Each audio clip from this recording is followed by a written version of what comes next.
कहानी के स्टार्टिंग में हमारी फीमेल लीड को दिखाया जाता है। इसका नाम होता है मिंजे और ये अभी अभी नए स्कूल में ट्रांसफ़र होकर आई है और वो इस बार खुद से प्रॉमिस करती है कि इस बार तो एक दोस्त बना के ही रहूँगी, क्योंकि पिछले स्कूल में उसका कोई भी दोस्त नहीं था, लोग उससे भागते थे।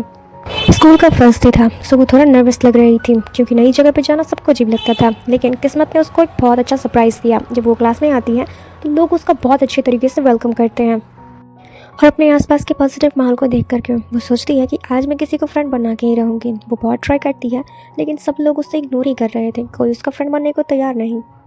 लेकिन तभी कुछ ऐसा हुआ कि वहाँ पे एक लड़की आती है। इसका नाम होता है जीवॉन और ये इस स्कूल की सबसे पॉपुलर गर्ल है और बहुत ज़्यादा ब्यूटीफुल भी है। साथ में अपने फ्रेंड्स को भी लाती हैं और उनको इंट्रोड्यूस करते हुए दोस्ती का हाथ बढ़ाती है। मिंजे को तो यकीन ही नहीं हो रहा था कि कोई उससे दोस्ती करना चाहता है। जिसके बाद वो सारी चीज़ें याद करती हैं जो उसने इंटरनेट से सीखा था कि लोगों से कैसी बातें करते हैं ताकि बात करने में झिझक ना हो। इसके थोड़ी देर के बाद ही जीवॉन उसको लंच के लिए इनवाइट करती है और अपने साथ ले जाती है। मिंजे को जीवॉन के साथ देख करके सभी लोग बहुत ही ज़्यादा हैरान थे क्योंकि वो बहुत ही ज़्यादा पॉपुलर थे अपने स्कूल में और हमारी जीवॉन को ये सब देख करके बहुत ही ज़्यादा अच्छा लगता है। उसके दिल में खुशी की लहर दौड़ रही होती है। लेकिन अभी तो कहानी में ट्विस्ट बाकी है, अभी तो ये स्टार्टिंग ही है। जीवॉन अपने कुछ मेल फ्रेंड से मिंजे को इंट्रोड्यूस करवाती हैं, जिसको देखने के बाद वो थोड़ा अनकंफर्टेबल फील करने लगती हैं क्योंकि पहली बार वो किसी लड़कों से बात करने वाली थी और देख भी रही थी। वो ना सिर्फ बहुत ही ज़्यादा हैंडसम थे बल्कि बहुत ही ज़्यादा पॉपुलर भी थे। इन्हीं में से एक कूल पर्सनालिटी का लड़का था ये जून। ये काफ़ी ज़्यादा पॉपुलर भी था और रूटली वहाँ से जाने लगा बिना कुछ हेलो हाई किए। जब वो जा रहा था तो उसका ब्रेसलेट मिंजो के कोट से लग जाता है, यानी कि फंस जाता है, जिसकी वजह से वो लड़खड़ा आकर गिरने लगता है। लेकिन हमारी मिंजो तुरंत उसे कैच करती है। अब उसको समझ में नहीं आ रहा था कि ऐसे सीरियस सिचुएशन में क्या करना चाहिए। तभी उसे याद आता है कि उसने देखा था कि ऑकवर्ड मोमेंट में स्माइल करना चाहिए, तो स्माइल करके प्यार से सॉरी बोलती है, पर ये जून बोलता है भूल जाओ और यहाँ से चला जाता है। लेकिन तभी जीवॉन उसके पास आती है और समझाती है कि ये जून और ये जून दोनों कज़न्स हैं, लेकिन दोनों बहुत ही ज़्यादा डिफरेंट हैं क्योंकि इनकी पर्सनालिटी एक दूसरे से बिल्कुल अपोजिट है। जहाँ ये जून क्लास प्रेसिडेंट, स्मार्ट और हैंडसम है, वहीं दूसरा ये जून बहुत ही ज़्यादा शांत, रूड और अलग रहने वाला लड़का है। कह सकते हैं एकदम डेविल टाइप का लड़का हम। लेकिन कहानी में ट्विस्ट तो तब आता है जब म्यूज़िक क्लास में ये जून और मिंजो दोनों का सीट एक ही जगह पे होता है, दोनों साथ में बैठते हैं, यानी कि सीट पार्टनर होते हैं। सीन काफ़ी ज़्यादा ऑकवर्ड था, पर मिंजो हिम्मत करती है और उससे बात करने की कोशिश करती है। लेकिन ये जून तो काफ़ी ज़्यादा रूड था, कोल्ड पर्सनालिटी था, इसलिए वो अपने कान में ईयरबड्स लगा लेता है ताकि उसकी बात न सुन पाए। देखने के बाद हमारे मिंजे का तो दिल बिल्कुल टूट ही जाता है। मिंजे टीचर के पास जाती है सीट चेंज करने के लिए, मगर टीचर उल्टा उसे मोटिवेट करते हैं और कहते हैं नए स्कूल का आनंद लो, और साथ में बोलते हैं कि अब हमारे स्कूल में एक और नई लड़की आने वाली है। उस लड़की का प्रोफाइल जब वो देखती है तो शॉक रह जाती है क्योंकि उस लड़की का नाम भी मिंजे था, लेकिन लोग उसे यूमिन के नाम से जानते थे। निक नेम था उसका कि वो बहुत ही ज़्यादा पॉपुलर थी सोशल मीडिया पे, उसके बहुत सारे फॉलोअर्स थे और साथ में वो काफ़ी ज़्यादा स्टाइलिश, रिच, बहुत अच्छी दिखने वाली लड़की होती है। लेकिन उसे शौक तो तब लगता है जब टीचर उसे यूमिन समझ रहे थे, यानी कि दोनों का नाम सेम था तो वो समझ रहे थे। लेकिन जब वो घर पर जाती है तो सोचती है कि मेरे नए नए फ्रेंड्स बने हैं, हो सकता है मेरी गलती की वजह से सब लोग मुझे यूमिन समझ रहे हैं। लेकिन वो खुश थी कि दोस्त हैं और उसे डर भी लग रहा था कि कहीं उन्हें खो ना दे और कहीं सच सामने ना आ जाए। लेकिन कहानी में एक और ट्विस्ट आता है। हाईजून उसके पास खुद आता है क्योंकि अब उसे सारी सच्चाई पता चल चुकी है। लेकिन वो मिंजे को प्रॉमिस करता है कि वो किसी को भी नहीं बताएगा। जब वो क्लास में जाती है तो उसकी सारी फ्रेंड्स उसके पास आती हैं और उसके इंस्टाग्राम प्रोफाइल और फॉलोअर्स की बहुत ही ज़्यादा तारीफ़ कर रही होती हैं। अब मिंजो ने सोच लिया कि इनको सच्चाई बता ही देनी चाहिए। जब वो बता रही होती हैं तभी सभी लोग उसके पास आ जाते हैं और इंस्टाग्राम पर उसको फॉलो करने के लिए बोलते हैं, पर वो सभी लोगों को बोलती है कि अब मैं सोशल मीडिया यूज़ नहीं करती क्योंकि वो यूमिन नहीं थी, मिंजो थी, जो कि लोगों ने गलत समझ लिया था। जिसके बाद वो वहाँ से चली जाती है और जब वो अपने घर जा रही होती है तो एक जगह पर बैठकर वो सोचने लग जाती है कि वो एक बहुत बड़ी लूज़र है क्योंकि उसके सारे दोस्त उसको कोई और समझ के दोस्त बना रहे हैं।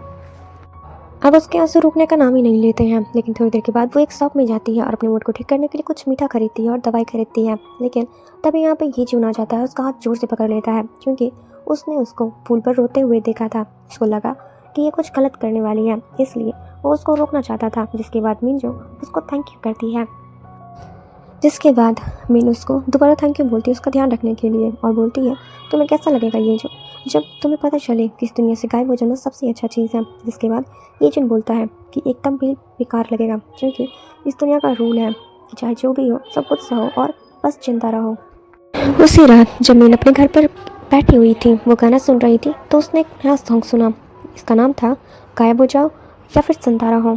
उस टाइटल ने मिन के दिल को छू लिया था क्योंकि वो उसकी ज़िंदगी से रिलेटेड थी। जिसके बाद वो पूरा गाना सुनती है एंड कमेंट्स पढ़ती है जिसमें लोग अपने बारे में बहुत कुछ बताते हैं। फिर वो एक प्यारा सा कमेंट छोड़ती है, तभी उसका क्रिएटर उसको रिप्लाई करता है। उस क्रिएटर ने रिप्लाई किया था कि कभी कभी मैं भी ऐसा फील करता हूँ, बहुत ही ज़्यादा लोनली, लेकिन बस इसका एक ही रूल है, बस जिंदा रहो। अब मिन जब अगले दिन स्कूल जाती है तो वो नई स्टूडेंट भी आ जाती है, यानी कि यूमिन। और वो बिल्कुल भी वैसी नहीं दिख रही थी जैसा उसका प्रोफाइल में था। मिन उसको देख करके काफ़ी ज़्यादा शॉक रह जाती है क्योंकि ये बहुत ही ज़्यादा डिफरेंट दिख रही थी अपने प्रोफाइल से। लेकिन मिन ने मौका देखकर यूमिन से बाथरूम में बात करने की कोशिश की। जब सब लोग चले गए थे, वो बोलती है, तुम अपनी प्रोफाइल पिक में बहुत ज़्यादा सुंदर दिखती हो, तुम्हारा ऑनलाइन इमेज बहुत ही ज़्यादा अच्छा है, लेकिन तुमने ऐसा लुक क्यों रखा है। जिसके बाद यूमिन उसको जवाब देती है बिल्कुल ठंडे दिमाग से कि मुझे तुम्हें जवाब देने की कोई ज़रूरत नहीं है। जिसके बाद हमारे मिन को समझ में आ जाता है कि वो उसने बिल्कुल अपनी मर्जी से, यानी कि यूमिन ने अपनी मर्जी से ही ऐसा अगली जैसा लुक रखा है। क्लास में जी वॉन मिन से काफ़ी ज़्यादा मजाक मस्ती किया करती थी, जिसको दूर से हमारी यूमिन देख रही थी और उसको अपनी पुरानी ज़िंदगी याद आने लगी जब अपने फ्रेंड्स के साथ काफ़ी ज़्यादा अच्छे से रहती थी, खेलती कूदती थी, मेकअप खेलती थी। लेकिन अब उसको अपने जीवन में लगता है कि दोस्ती करना बेकार है, ये सब कुछ भी नहीं है। लेकिन एक बार फिर से मौका देखकर हमारी मिन यूमिन से बात करने की कोशिश करती है, लेकिन यूमिन उसको रोकती है और बोलती है कि वो नहीं चाहती कि किसी और को उसके बारे में थोड़ा सा भी पता चले। यूमिन नहीं चाहती थी कि कोई मिन और उसको एक साथ देखे, इसलिए वो स्टोर रूम में उसको खींच के ले लाती है और बात करती है कि तुम मेरे साथ ऐसा बिहेव मत करो जैसे तुम मुझे जानती हो, तुम मेरे बारे में कुछ भी नहीं जानती हो। जिसके बाद मिन भी अपने दिल की सारी बातें, वो सारी चीज़ें बता देती है कि कैसे वो स्कूल में आई और उसके फ्रेंड्स कैसे बने उसकी जगह पे, कि कैसे उसको मदद की ज़रूरत है। लेकिन यूमिन ने तुरंत कोल्डली जवाब दे दिया, ये तुम्हारा मसला है, इसलिए तुम इसे सुलझाओ। यहीं दूसरी तरफ ये जून और हाई जून दोनों अपने कसन मूड में बैठे होते हैं, हंसी मजाक कर रहे होते हैं। लेकिन हाई जून थोड़ा नर्वस होकर पूछ ही लेता है कि तुम्हें मिन में क्या थोड़ा सा भी इंटरेस्ट है। जिसके बाद वो तुरंत जवाब देता है कि ऐसा कुछ भी नहीं है जैसा तुम सोच रहे हो। ये बात कर ही रहे होते कि तभी वहाँ पे जीवन आ जाती है और पूछती है कि तुम दोनों में क्या बातें चल रही थी। तभी हाईजून ने जीवन को सब कुछ बता दिया कि लोग अफवाहें फैला रहे हैं कि मिन और इसके बीच में कुछ चल रहा है। तभी ये दोनों इसका मजाक बहुत अच्छे से उड़ाते हैं और प्यार से। और यहीं पे सीन काफ़ी ज़्यादा इंटरेस्टिंग और मज़ेदार हो जाता है क्योंकि ये फ़नी सीन था। जिसके बाद जीवन सबको बताती है कि मैं मिन के वेलकम के लिए एक पार्टी रख रही हूँ। जिसके बाद हम इन्हें पार्टी करते हुए देखते हैं और काफ़ी मजाक मस्ती करते हुए। थोड़ी बहुत मजाक मस्ती करने के बाद ये मिन को बोलता है कि तुम्हारी वेलकम पार्टी है, इसलिए तुम्हें एक गाना ज़रूर गाना चाहिए। हमारी मिन आज तक कभी किसी के सामने गाना नहीं गाई है, इसलिए वो थोड़ा नर्वस हो जाती है। कि तभी हाईचुन टपक के बोलता है कि क्यों ना तुम दोनों साथ में गाना गाओ। जिसके बाद ये जून तो तुरंत जवाब दे देता है कि भाई मैं गाना नहीं गाता। अब हमारी ये जून बहुत ही ज़्यादा हिम्मत जुटाती है, गाना शुरू करती है। और जब वो गाना गा रही होती है तो सब लोग उसे देखते ही रह जाते हैं क्योंकि वो बहुत ही ज़्यादा अच्छा गा रही होती है और सब उसका कॉन्फिडेंस बढ़ा रहे होते हैं। लेकिन उसने तो आज सोच लिया था कि आज सबको सच्चाई बतानी है, लेकिन सीन यहाँ पे तो उल्टा हो जाता है। वो और भी ज़्यादा नर्वस हो जाती है बताते हुए, लेकिन वो किसी को कुछ भी बता नहीं पाई, इसलिए वो वॉशरूम का बहाना करके यहाँ से जाने लगी। लेकिन उसको क्या पता था कि ये जो वॉशरूम के बाहर उसका वेट कर रहा है।